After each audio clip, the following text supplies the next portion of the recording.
இயேசுவிலே பிரியமான சகோதர சகோதரிகளே, உங்கள் எல்லோருக்கும் ஆண்டவராகிய இயேசு கிறிஸ்துவின் பெயரால் காலை வணக்கங்கள் மற்றும் வாழ்த்துக்கள். நான் உங்கள் அகஸ்டின் வேதிகர். இன்று மே மாதம் 23ஆம் தேதி 2025ஆம் ஆண்டு. ஆண்டவரின் மடியில் 5 நிமிடங்கள். தமிழ் திரைப்படத்தில் இவ்வாறு ஒரு பாடல் வரி உண்டு. அது என்னவோ உண்மைதான் நினைக்கிறேன். நான் மூழ்காத ஷிப்பே ஃப்ரெண்ட்ஷிப் தான் ஒரு வரி அங்கே வரும்.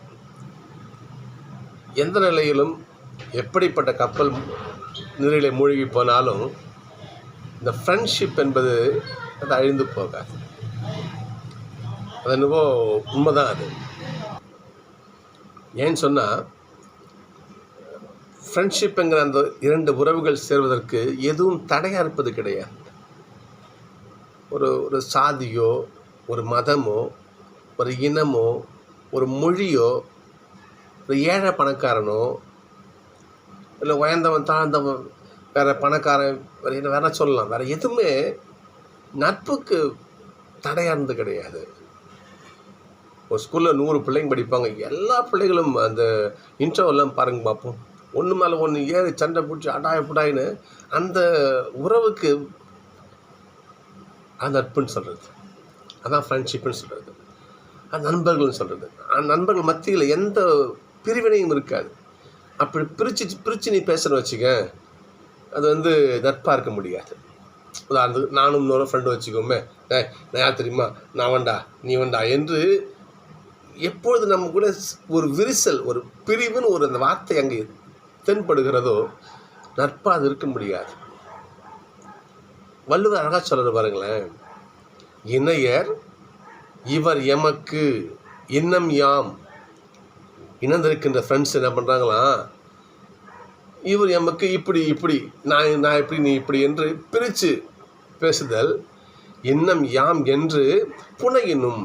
அப்படியா பேசும் பொழுது புல் எனும் நட்புக்கு அந்த அர்த்தமெல்லாம் நட்பு செத்து போயிடுச்சாங்க. எப்போ ஒரு ஒன்றா இருக்கிற அந்த உறவு, நான் யார் தெரியுமா, நான் வேண்டா நீ யார் தெரியுமா, நீ வேண்டா என்று நான் யார் நீ யார் அந்த பிளவு எங்கே வருகிறதோ, புல் எனும் நட்பு ஒன்றுமெல்லாம் புஷ்ஷன் போயிடுச்சுன்னு அர்த்தம். இவர் இன்னார், யான் இன்னவன் என்று பிரித்து சொல்லுதல் நட்புகிட்ட எப்போ உருவாகுதோ அப்பொழுதே அந்த நட்பு பெருமையை இழந்து விடுகிறது என்று வள்ளுவர் பெருமானார் சொல்கிறார். நட்பு என்ற அதிகாரத்தில் குறள் 790 வாசிப்பாருங்க. இவ்வாறு சொல்லும், நட்பு என்றால் அது அன்போடு கலந்த ஒரு உறவு. அந்த அன்புக்கு என்ன இலக்கணம் யாராவது சொல்ல முடியுமா? நீங்கள் யோசிச்சு பாருங்களேன். அன்புனா என்ன? What is mean by love? லவ்னா என்ன சொல்லுங்க பார்ப்போம். சொல்ல முடியாது.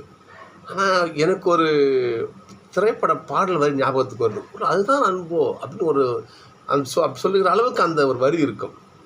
என்னன்னு சொன்னால், விழியில் விழுந்து இதயம் நுழைந்து உயிரில் கலந்த உறவுன்னு என்று வரும். அந்த காதலுக்கு பாடுகின்ற பாடல். காதல் அது ஒரு அன்பு தானே. உயிரில் கலந்த உறவான். என் உயிரிலே அவன் கலந்திருக்கணும், அவன் உயிரில் நான் கலந்திருக்கேன். அதான் நட்பு, அதான் அன்பு, அதான் காதல், அதான் லவ். அப்படி கலந்த ஒரு உயிரானது பிரிக்க முடியுமா? ஜென்மத்துக்கு முடியாது. கலந்த ஆசையோடு பிரிக்க முடியும். அப்படிப்பட்ட உறவு தான் நட்பு, அன்பு, காதல். சகோதரர்களே, இப்பேற்பட்ட இந்த அன்புக்கு இலக்கணமாக இயேசப்பா தன்னையும் சீடர்களையும், தன்னையும் தன் பிள்ளைகளையும், தன்னையும் திரு அவையையும் ஒப்பிட்டு சொல்ல பாருங்க. இன்னைக்கு அற்புதமான நட்சதி வாசகம் நீங்கள் பாருங்க பாப்பா. இன்னைக்கு வாசிக்கிறேன் பாருங்க.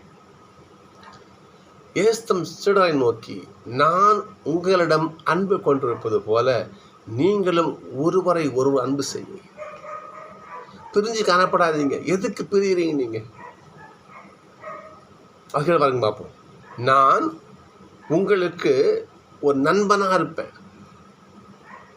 நான் என்னுடைய பணிகாரன்னு சொல்ல மாட்டேன். நீ எனக்கு வேலைக்காரன் கிடையாது, நீ என் ஃப்ரெண்டு. ஏனென்றால் என் தந்தையிடம் நான் கேட்ட அனைத்தையும் உங்கள்கிட்ட சொன்னேன். உங்கள்கிட்ட இதையும் ஒழிச்சு மறைக்கல. ஃப்ரெண்ட்ஸுங்க மத்தியில் ஒளி மாதிரி இருக்கக்கூடாது. எல்லாத்தையும் அப்புறம் சொல்லுவான்.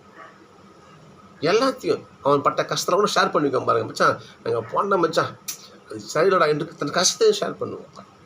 நல்லதையும் ஷேர் பண்ணுவோம், எல்லாம் ஷேர் பண்ணிப்போம். அது நட்புங்கிறது. ஏசு சொல்கிற பாருங்க பார்ப்போம். நான் என்ன பண்ணுவேன், நான் ஃப்ரெண்டாக பார்க்குறேன். ஏனென்றால் தந்தை கிட்ட கேட்ட அத்தையும் நான் கூட சொன்னேன். நான் உங்களை பணியாரன்னு சொல்ல மாட்டேன்.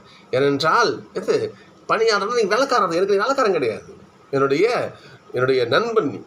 இன்னும் சொல்ல பாருங்க பார்ப்போம். நண்பர்களுக்காய் தன் உயிரை கொடுப்பதுடன் விட மேலான அன்பு எதுவும் கிடையாது.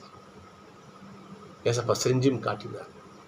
சோசர்களே, இதுதான் உண்மையான அன்பு. கடைசியில் பாருங்க இப்போ, நான் உங்களுக்கு அன்பினை கொடுத்தது போல நீங்கள் ஒருவர் மற்றவரிடம் அன்பு கொண்டிருக்க வேண்டும் என்பதே என்னுடைய கட்டளை. அதான் என் ஆசை. அப்படி இருக்கு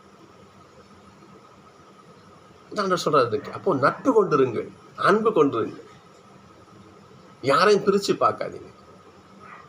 அதனால் முதல் வாசகம் பாருங்க பார்ப்போம். நேற்று வாசல் எருசலேம் முதல் திருச்சங்க வாசல் இல்லாமல் மிக பெரும் பிரச்சனைக்காக அந்த சங்கம் பிரிகிறது, குழப்பம் வருது. விருத்த சேதனம் பெற்றால்தான் ஒருத்தவன் கிறிஸ்துவ மதத்தில் நுழைய முடியும், ஏசப்பா மீட்பு பெற முடியும் என்று யூத பழமைவாதிகள் என்ன பண்ணுறாங்க, அங்கே தடை போடுறாங்க. இப்போ பௌரும் பரமும் போராடுறாங்க. கிடையாது. உள்ளன்போடு ஆண்டவரை ஏற்றுக்கிட்டா போதும், ஆண்டோடைய வார்த்தை கடைபிடிச்சு வாழ்ந்தால் போதும், அவன் ஆண்டோடைய மீட்பை பெறுவான். அவன் விருத்த சேதனம் என்ன விருத்த சேதனம் சண்டை பிடிக்கிறாங்க பாருங்க. பேதுருன்னு சொல்கிற பேர் சொல்கிறாரு, எல்லோருக்கும் ஆண்டோடைய அன்பு மீட்பு உண்டுன்னு சொல்கிறார். எனவே சகோதரர்களே, எப்பொழுது இந்த அன்பு உறவின் மேலே திரு அவைக்குள்ளாக பிரிவினை வருகிறதோ அப்போவே நம்ம ஏசப்பட்ட வார்த்தை நம்ம மீற நடத்தலாம். நாம் நட்புறவோடு பழகுவோம், அண்டை அயலாரோடு எல்லா மக்களோடும் நட்புறவோடு பழகுவோமே. சரிங்களா? அற்புதமான ஒரு வரி உண்டு. 1 யோவான் 3 வாசி பார்த்தீங்கன்னா அழிவாறு இருக்கும். நம்மலாம் எவ்வளோ புண்ணியம் பண்ணிருக்கோம் தெரியுமா? நம்மலாம் எவ்வளோ பாக்கியவான் தெரியுமா? ஏனென்றால் நாம் கடவுளுடைய பிள்ளைகள் அழைக்கப்படுறோம். கடவுள் யார்? இந்த உலகத்தை படைத்து பராமரித்த பரம்பொருள். அவருடைய பிள்ளைங்க நம்ம அழைக்கப்படுறோம். யோசிச்சு பாருங்க, கடவுளுக்கு எவ்வளோ பெரிய அன்பு. நீங்கள் திருப்பாடல் பாருங்கம்மா, இன்னைக்கு கடவுளுடைய அன்பு எவ்வளோ உயர்ந்தது. நன்றி சொல்கிறார் என்றால் எப்பேற்பட்ட அவர் இந்த மனுக்குலத்தோட நட்பு வச்சிருக்கார், எந்த பிரிவினையும் பார்க்கல. நஷ்ட சொல்லுவாங்க பாருங்க, ஒரு நல்லவன் ஒருவனுக்காக ஒருத்தன் தன் உயிரை கொடுக்க வந்தாலே அது சரிதான். ஆனால் நீங்கள் பாவிகளாக இருக்கும் பொழுதே நான் உங்களுக்கு விசாரணை கொடுத்தது பைபிள் சொல்லுது. ஆண்டவர் சொல்கிறார், நம்மளாம் பாவிகள் இருந்தும் நம்மோடு கூட ஆண்டவர் நட்பு வச்சுருக்காரு இல்லையா? நாம் வச்சுருக்கோமா அந்த நட்பு? பிறர் வச்சுருக்கோமா? ஜாய் நீ அவன், நான் இவன், நான் தான் வசதி, நீ தான் மட்டம், நீ கீழானவன், நான் மேலானவன், நீ இன்ன ஜாதி, நான் இன்ன ஜாதி, நீ இன்ன மதம், நான் இன்ன மதம், நீ ஏழை, நான் பணக்கார, செல்வந்த, எனக்கு அப்படி இருக்க பேர் புகழ் இருக்க ஒன்றுமே இல்லை என்று இவையெல்லாம் கொண்டு வந்ததால் அந்த நட்புங்கிற ஒரு ஒற்றுமையில் குறுக்க வச்சு பிளந்து வாழ்ந்து கொண்டிருக்கிற சகோதரர்கள் யோசிச்சு பார்ப்போம். ஆனால் சொல்கிற இன்னைக்கு அன்போடு இருங்கள், நட்போடு இருங்கள் இல்லையா? அனைவரையும் நேசிங்க. நான் உங்களை எப்படி அன்பு செஞ்சோம் அந்த மாதிரி எல்லாருக்கும் நீங்கள் அன்பை கொடுங்கன்னு சொல்கிறாரு. அந்த வார்த்தையை கேட்டு நடந்தால் அவனுடைய பாடுகளுடைய பலன் நமக்கு கிடைக்கும். இல்லை, நான் பிரிஞ்சு தான் இருப்பேன், நான் ஒன்றாகவே மாட்டேன், நான் நேர் எதிராக தான் நிற்பேன், நட்பு வாராம், விரோதம் வேணும், அப்படி நம்ம வாழ்ந்தால் ஆண்டோடைய அன்பு நம்ம சுவைக்க முடியாது. சிந்திப்போம். நமக்கு தெளிவு வேணுமா, ஆண்டோடைய அன்பு வேணுமா? சிந்திப்போம்.